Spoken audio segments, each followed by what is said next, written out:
We got live intro today, people. I think you're badass. All right, y'all.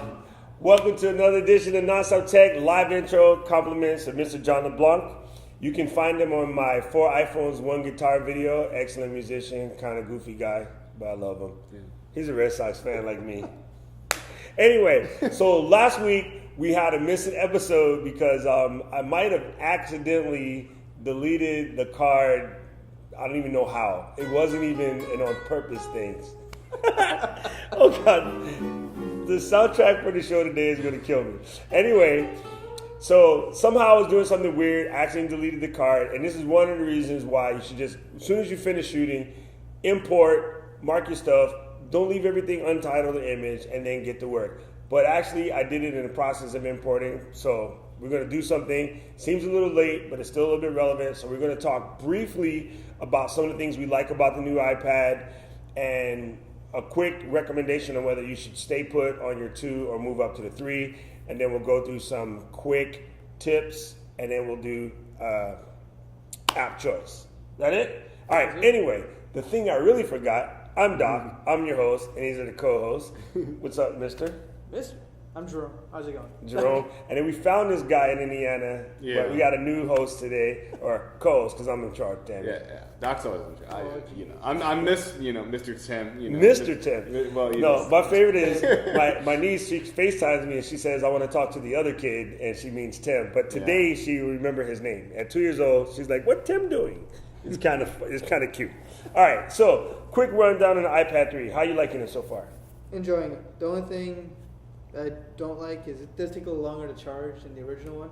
But that's no problem. You're asleep when it's charging. That's why. It work. Oh, God. See, Jerome likes to sound like the rest of the idiots on the internet, but I have to remind him that you're asleep when you're charging, so it doesn't matter. It doesn't matter. It's a bigger battery. Yeah. So as a bigger battery, did you expect it to charge in the same amount of time? No, I understood it. Oh, okay. It's good to go. Just want to knock that out. So all you people reading weird stuff on the internet, think about it. Bigger battery takes longer to charge. Just like bigger person takes more food to eat. We're on ice cream though. Well, the bigger battery also lets you use that as a hotspot for like a freaking 25 hours. Yeah, I saw that. 25 hours as a hotspot. Now, I don't think they were doing anything else. I think legitimately. Well, you just turn the screen off. And Verizon. Yeah, exactly. How much is that going to cost? Yeah, how much? Well, no. I mean, if you're just sipping down email, I mean. Sipping. You just sip it. Sipping. All right, cool. I think we're going to leave now and go to the sake shop and finish sipping. That's the end of this episode. Buy an iPad. So simple. Okay. Anyway, one thing that you definitely need to know, and this is going to sound kind of crazy, but the older chargers were, okay, let me fix this. Your basic USB charger is 500 milliamps. Your standard, like high-end USB charger will be 900 milliamps. The iPhone 1 through 4S chargers are 1 milliamp, which is close to 900, relatively negligible. And then the newer iPad is 2 milliamps. So it definitely not only charges faster, but it also pulls a little bit more energy. So it will get hot. So all those stories you've been hearing about it getting hot while it's charging, yes, that's going to be normal. And B, it does have a pretty beefy graphics processor, which will also cause some heat. But it's nothing to worry about. It's all within. So I think this is an advantage. When I use my iPad 1 or 2, and with air conditioning on, the thing gets cold and it's uncomfortable. Like, I think it's an advantage having a little warm. You got a hand warmer. Yeah, absolutely. I don't think it gets that hot. It's only 93 degrees. Yeah, mine wasn't too bad. Well, it's more comfortable to hold, I think, with that warmth. I think it's just nothing wrong with a little something warm to hold on to. Wait a minute. Different podcast. Totally different podcast. Anyway, so one advantage of having the newer chargers, and this does work with the iPad 1 and 2 charger, but even better with the iPad 3 charger. If you charge an iPhone, here's your tip. Okay, I was going to save tips for the end. Here's your tip. If you charge an iPhone with an iPad charger, it will charge ridiculously fast. Because it won't blow up. No, it won't blow up. It has brains in it. They're smart chargers. But because you're doing it at 2 amps versus half amp, plugging it into just a USB on the computer or some random USB charger, which does work, you are getting that 2 amp charge. It will charge an iPhone ridiculously fast. So check it out. Trust me, it totally works. All right, speed. What do you think about speed? Speed-wise, I don't think I've used anything where it makes a difference. I mean, I've been using iPhoto, and it runs smooth. Actually, It did fine on the iPad too, also. Oh, really? Because I run iPhone on this one, and I'm always wanting more speed. This is still an iPad too. When I run iPhone on there, I want more speed. But did you turn it off and on? Sorry. Joke. No, so I mean, actually, what about? Did you try iMovie yet? iMovie? No, I have not. Well, then you don't know yet. We'll figure that out. We'll save some speed testing for later. All right. Infinity Blade too worked really well. Infinity Blade is sick. I keep stealing Justin, our resident programmer in the back there. We keep programmers in the back. I steal his iPad like once a day to play Infinity Blade. I have him really high up on the scores on Infinity Blade for me playing it. All right. I guess we're gonna do a quick sort of recommendation because there's a lot of stuff out there. Like, yes, should you maintain yourself with the 2? Should you get the 3? What do you think? Buy the iPad. Buy the new iPad. Word. Just for the screen. Cool. What do you think? If you have a 2, I know you're going to disagree with me. I disagree with everything. I think the 2 is great, and if you're not, text is a big improvement with the screen, I feel. And if you're working with text, which everyone does, that's a great upgrade. But I think it's more of a luxury upgrade than a true necessity because the processor is not really faster. You have more graphics, and it's overall just a much improved iPad 2. So you think the changes are negligible or not? I think they're great, but if you have an iPad 2, I don't think it's worth shelling out $600. What about coming from a 1? 1 definitely, for sure, because you get the speed, you get the. See, he went to 800 because he assumes everybody had the expensive one. But true to form, if you are going to get a 3, you need to start at the middle or the top. Don't jump in the lower one because I think you're going to run out of space kind of quick. The Retina stuff takes a lot more energy. Not a lot more energy, a lot more space. I meant to say a lot more space. So I'm going to go ahead and say buy because I always believe in staying on top of your tech. I think what most people do is hold on to tech for too long to the point where the tech is actually costing you money because it's either slow as dirt or you've already, if you're doing what you're supposed to be doing, you should pay for your iPad in a couple of jobs, If not, if it's just a toy, stay where you are. But I'm going to say if you use it for business, you want to definitely go faster. And as I joke about people holding on to the tech, my guitarist over there pulls out a 19-year-old MacBook Pro made out of wood. Vintage.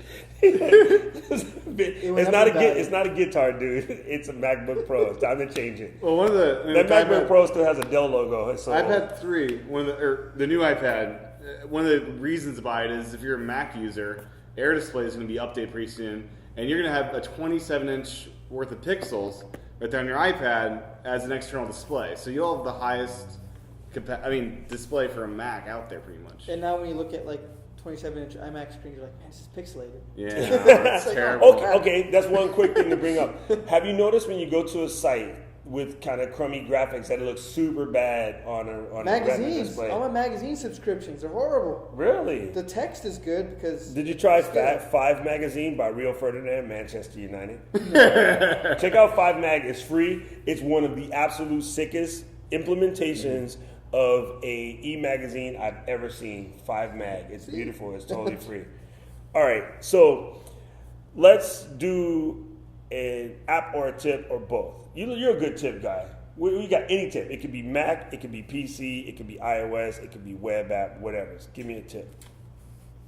Throw me off here. Let's see. Can I go next? Can Jerome lead it off? Come on. Oh, I got one here. So we're in Hawaii. I just moved here, and I want to learn the language. And I had this tip come up where you can actually change your iPhone and iPad to the Hawaiian language setting. If you just open up Settings app and you go down to international, if you go to international, let me load this up here so I don't international, and then you go to region format. If you scroll down to Hawaiian, there's parentheses United States. Load that up. It'll put your clock in 24-hour mode and the language for the days of the week and the months in Hawaiian, which is pretty cool to have. And I'm slowly learning the language. So. Cool. I like that. It actually shows the date and stuff in Hawaiian too. Okay, Mr. Hawaiian. What city are we in? We're in Honolulu. Okay, that's good. Is that Okay, right? and specifically what town? Kaka'ako. Whoa, Yeah. good one. Yo, nice. He did it. He did it very well. That's pretty awesome. He was saying Kakako for like a week now. It was terrible. I was I terrible. don't know, but he did good, dude. It was Hey, I know people who've been here 8-9 years they can't even pronounce stuff, so he's doing all right. All right, you got a tip for us? You know, mine's gonna be a Mac tip, just because I discovered this yesterday while I was trying to do a screencast. So, if you have multiple audio inputs, let's say you have like a game, or you have like you're recording from your iPhone, your iPad, and you also have a mic. Usually, you have to kind of pick up this expensive mixer board, like we talked about, and then you gotta buy a nice little mic and plug it in. It gets be a little expensive if you're on a budget. Harder on the road too. Yeah, more stuff. Yeah. So what you can do is Mac has something called I believe it was AudioMIDI. You're So giving someone a application- tip and you start out with the word I believe. It's called AudioMIDI Setup. Thank you. Okay, let's AudioMIDI go. Setup. AudioMIDI Setup. If you go inside there, you can actually combine two streams. It's in the utilities into one. folder, just so you know. Or what you can do is you can use this awesome thing called Spotlight. Spotlight. Oh, Spotlight is a whole show. Oh, we don't even boy. want to mess with people with that. Spotlight is a whole show. I rock Okay, you the can go to Spotlight. the Applications, Utilities folder, and it's inside there.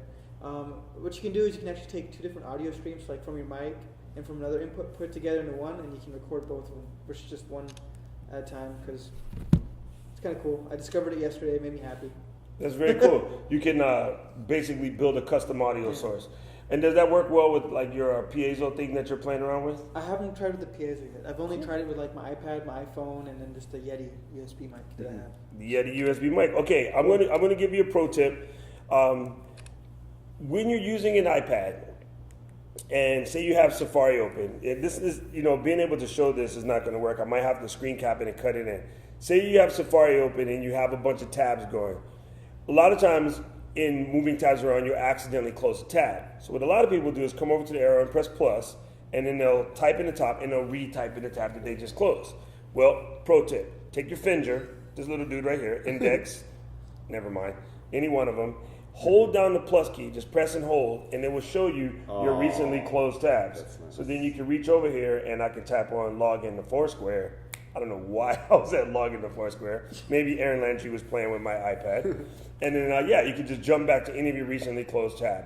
So very handy on the iPad. In the computer, you actually have a shortcut key, which is normally right in the file menu on Chrome, in the edit menu on Safari, and that's to reopen last closed tab. This is sort of replicates that on the pad. So that's my tip.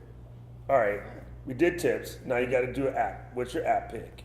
My app is Sun Circuit for iPhone, and this app is very simple. It's free. Basically, you load up all these cities that you want to keep track of where the sun is as far as up or down. So it gives you a countdown of sunset, sunrise. Wait, I can save you money. Oh, you said the app was free. That's free. Okay, I was gonna say I can save you 99 cents because see that it's bright, sun up, See, yes, and when you it's can, dark, you can sun down. you can obviously look outside. Well, The we advantage of live- this app is But you we have- live in Hawaii, so but- we always got sun. But you can have a countdown. So say you want to wake up at sunrise every day. You can see when sunrise is. I've got 5 hours to sunrise. Let me tell Siri, wake up in 5 hours from now. Siri, wake me up at sunrise. Does it do that? I don't know. Keep going. Okay, but so it's really helpful for hikers, especially. You want to make sure you get a good shot for photos if you're hiking with photos, and it's just a really cool app. That sounds like a cool, especially good for photographers, videographers, because we always have to track magic hour or golden hour. And it's cool, calling family because you get an idea. Oh, the sun's going down. Oh, I don't know. screw that! I like waking You people like waking up people up, though, right? because they always wake me up. I'm in Yeah. Germany. I get phone calls like 2 in the morning when they're calling from Hawaii. I'm like, you know what time it is here in Germany, right? When they call, you just go, "Oh, nichts verstanden Deutsch." Hang up again. Okay, how do you say "sorry, wrong number" in German?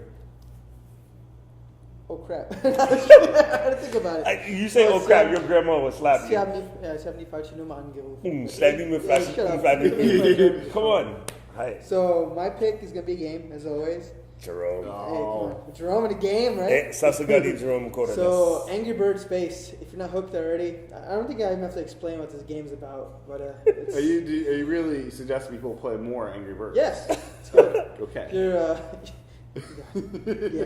But this one adds kind of little gravity and the lack of gravity when you're in space, but it's pretty cool. I recommend check out the video trailer. I put up a little quick review also, but for the 99¢ for the iPhone version and then $199 I believe it was for the iPad version, the HD version. It's a really good game. I got a lot of fun out of it. So Sweet. pick it up. It definitely lives up to Rovio's Angry Birds. So. Yeah. Oh, And you got the man. whip. Yeah, You whip. got kidding, right? Okay, it was a Big Bang Theory thing. This needed pocket whip. It's free. Stupid, but fun. Anyway, that's not my tip. I mean, my app. I was just saying. My app is Byword. Byword for iOS. I just have to. Knuckle up? Is that Yeah, good? oh, yeah. All right. I use Byword on my Mac. Absolutely love it. Especially, I'm always on your guys' case about use a text editor, screw word processor, don't word process until the very end. Just write. Byword is super dope for just writing, especially those of us that like to blog a lot. Byword is good for that because if you learn Markdown, all of these 10 commands that you really need to know for Markdown, which I'm always preaching about Markdown, Byword is killer for that. What's really dope is it looks and feels and acts exactly like the Mac app. The cool part is what they did in order to save real estate is your function keys on the top. You just scroll between your command versions, you're inserting text or links, and some cursors that you can sort of move around the document. It also will tell you how many words is in your post. So if you are, say, writing for Nonstop and the editor gives you dirty looks because your posts are too short, Diane, it'll tell you how many words are in your post. Actually, I'm just kidding. Diane doesn't tell us how much to write. But I do know some editors that tell people you need 500 words, you need 1,000 words. Maybe even if you're doing a report for a teacher. For the teachers that are out there that still say, so you need a 1,000-page essay by Thursday, stop that. Because if I can tell you everything I need to tell you in 500 words, in the real world, that's what we want. Stop telling kids to write 80 pages for the hell of it. Damn teachers. give them Never mind. arthritis. We won't even get on the What do you education call it? system. No, the only reason I want to bring this up real quick, just on a tangent, but one of the professors down in the art building, when he wrote his master's thesis, it was 2 pages.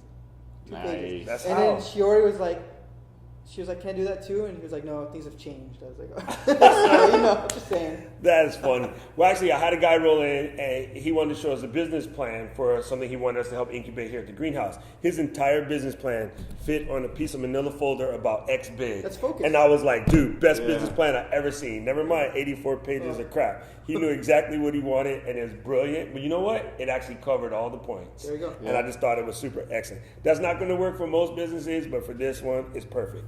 Could you imagine the business plan for selling apps on a tablet-esque device that you can control with your finger and gestures, and one day you would be worth billions of dollars? I would love to see Steve's business plan for this noise. It has to be. It's magical. That's why. Revolutionary. And revolutionary. Or resolutionary. I was gonna say. All right, we rat hole this show way too much. We did. Don't forget, go to iTunes and rate us. We're always in there. Just hit the button, say yes. Absolutely love the guy, especially the cute one in the middle. So we don't leave at night to go elsewhere on the iTunes. No. Okay. Never mind, Tim. As a random skateboarder guy goes by, we also want to remind you, if you're on YouTube, subscribe to the channel. If you have any questions, comments, or feedback, you can send us the questions at nonstophonolulu.com. You can also hit me up, Doc at nonstophonolulu.com, and Jerome at nonstophonolulu.com. You can also send it to Tim at nonstophonolulu.com. We'll get it all. You can tweet us, which I'll put in the show notes, and all the links for everything you saw here will be in the show notes. If you have any questions, again, just let it rock it out. And we got to say aloha. That's another cool Aloha, show. Yeah, cool. We'd like to thank Mr. LeBlanc for helping us out with our show music. And let's see, something in a G minor 7. Nice. I don't know. Good guy. Ladies and gentlemen, Section Chocolate. Dude, that's so awesome. I can't stop laughing now.